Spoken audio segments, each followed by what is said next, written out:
हमारा नाम मोहन पासवान है। हमको सर 2 बार पाँव प्रेस में चोट लग चुकी है हाथ में, समझिए। हमारे बंदे को और लगी, हमारे कंपनी में 5 बंदे को, समझिए। उसके बाद में कंपनी रखती नहीं है, काम पर निकाल देती है, दूसरा कंपनी रखेगा नहीं सर। आईएमटी मैनेजर में सर बहुत ऐसा सौकड़ों की सवारी है कि हर बंदे को चोट लग जा रही है, आगे चल के बंदे को निकाल दिया जा रहा है कंपनी से। उसके बाद में 2-4 महीने रखने के बाद में बोलता है कि तुम जाओ, भागो, फिर काम तुमको कहीं ढूंढो, दूसरा कंपनी रखती नहीं सर। यही हम चाहते हैं कि और भाई को किसी को चोट ना लगे आगे चल के। हम लोग यही चाहते हैं सर कि हमारा तो हो गया घटना, हमारे साथ 2 बार हो गई सर ऐसा ऐसा घटना। आगे चलकर और भाई किसी को नहीं हो जाए हमारे साथ में घटना। हाँ, भाई को आगे चल के आप लोग कृपा बनाए कि कोई आगे चल किसी बंदा को चोट ना लगे, हम यही चाहते हैं sir.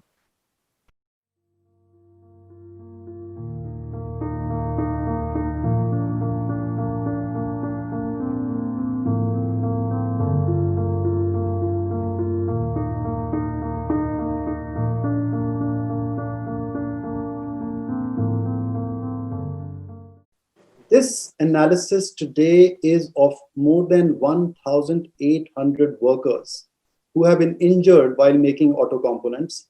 We believe that businesses today are as, if not more powerful than governments in making this kind of change, and therefore our constant request that auto brands take the lead in this.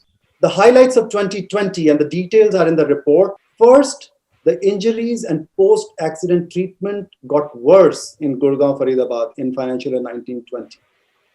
Second, the 3 largest regional OEMs, as expected, Maruti, Hero, and Honda, their supply chains do contribute to 95% of these injuries. But this is a problem of entire auto sector. It's only because we are in Gurgaon we see a lot more of them. More on that in a bit. Third, power press, which is the single biggest reason for these accidents, actually the percentage increased to about 55% and the reasons got worse. Fourth, the regulations are inadequate. They are enforced poorly. I think sadly it will not come as a surprise to any one of us. And the accidents are underreported. We'll talk about OSH code in a bit with the panel where we have experts on that subject. Finally, we have been working with the auto brands, mainly Maruti, Hero, Honda, Eicher, Bajaj, Mahindra, last 3 in a smaller way, first 3 in the big way. We have made some progress with them. We'll talk about that. Similarly, with central and state government, again, a start made, a long way to go. Haryana contributes 50% of auto sector production according to KPMG. It's a bit dated, but it gives you a sense that our data is representative of the sector and similar issues exist in the other auto sector zones in the country. Right. On the left, you see that 86% of the workers who came to us, so practically all right, were from auto sector. Clearly, there are crush injuries, and we focus on crush injuries, which means cut hands and fingers, right? But auto sector, because of metal forming, has a lot of that. On the right, you see that majority of these workers are migrants, almost 80% plus actually.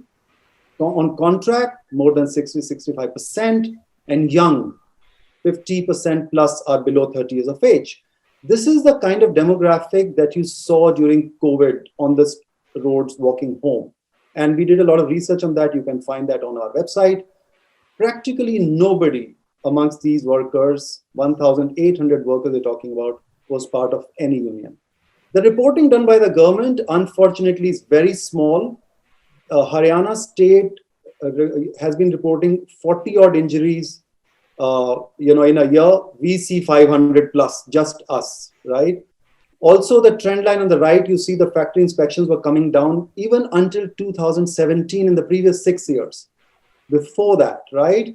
Unfortunately, after 17, the government has not published data and we're talking to them about it, but it's an issue.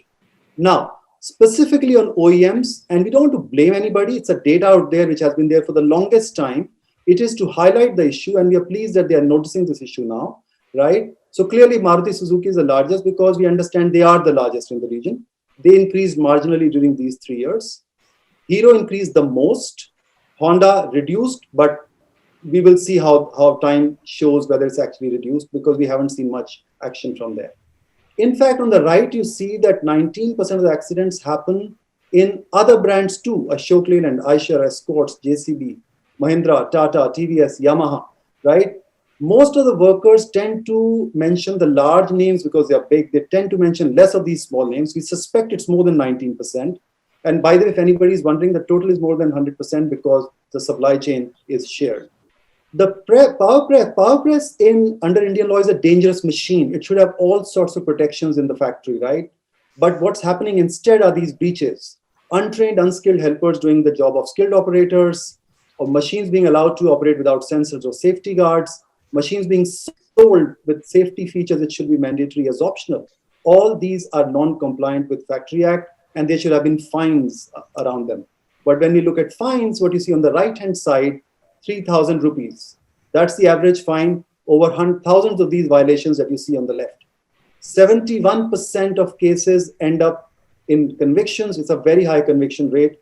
Therefore, it's pretty clear that this is a serious breach. Again, the data stopped in 2017. Now, specifically, what we find, like last year, is there is concentration, right? There are few factories which are habitual offenders. So, for example, right now we notice that 1/3 of accidents occur in only 31 factories.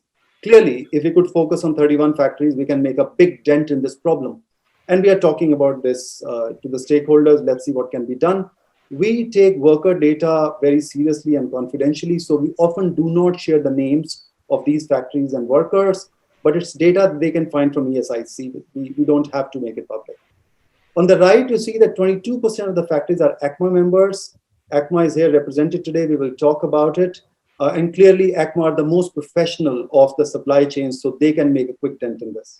Something interesting happened early last year that India changed its national voluntary guidelines to national guidelines for responsible business conduct.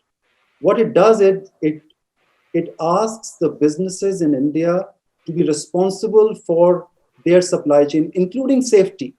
So we analyzed the business responsibility reports of these six brands. We found some good practice. We found some issues. We highlighted to all six of them. They responded. Some did, some didn't.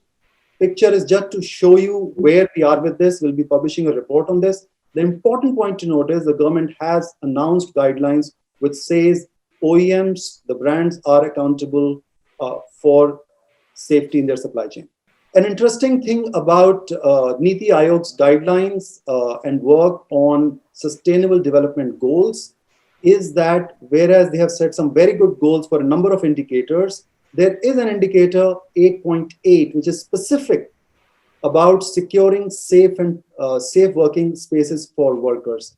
Unfortunately, the government has not set an indicator target for this one, and that's something we are highlighting. So as I said, we have a multi-stakeholder engagement going on, some initial positive steps, long way to go. We are thankful to Maruti Suzuki for engaging with us very well. We sit down with them regularly, we discuss ideas. They have made a start, long way to go. Unfortunately, Hero and Honda not as responsive. With Honda, we have made a small start now.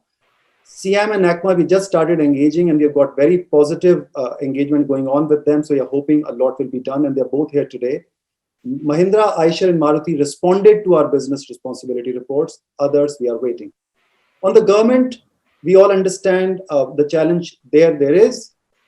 Central Government Labour Department has set up an internal committee under DG Fastly. DG Fastly is the central government's safety arm. So they are the right people. We are in dialogue with them constantly. And the internal committee set up what they're doing, what their recommendations are. We have a vague idea, but we need to find that specifically, and we are pushing for that. Similarly, finally, Haryana government last month set up a committee on accidents, on factory accidents specifically under an IS officer, and we are talking to them as to the structure and shape that should take.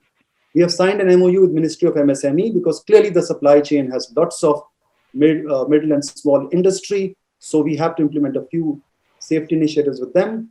OSH Labor Code, like many good people, we also were part of consultations. We went through a lot of detail. You have heard about what Manvi said. We'll talk about it later. To end, a few key recommendations. There are plenty more in the report, but we are really requesting the industry to create joint task force. I think if they get together, they can make a dent. There is a lot of good practice to share. There's a lot of economy of scale in that. On the right-hand side, with the government, we have been requesting a joint task force with the industry.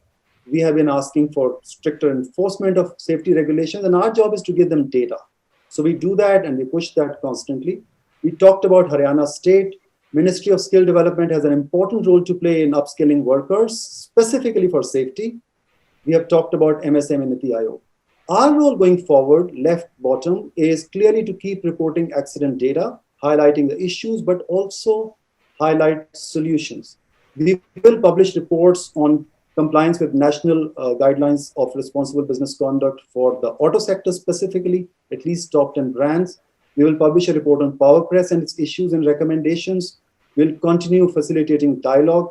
We would try empowering more and more workers with knowledge on safety and ESIC. And we are here today, of course, to increase public awareness. So we will carry on with this. The research report is now available on our website.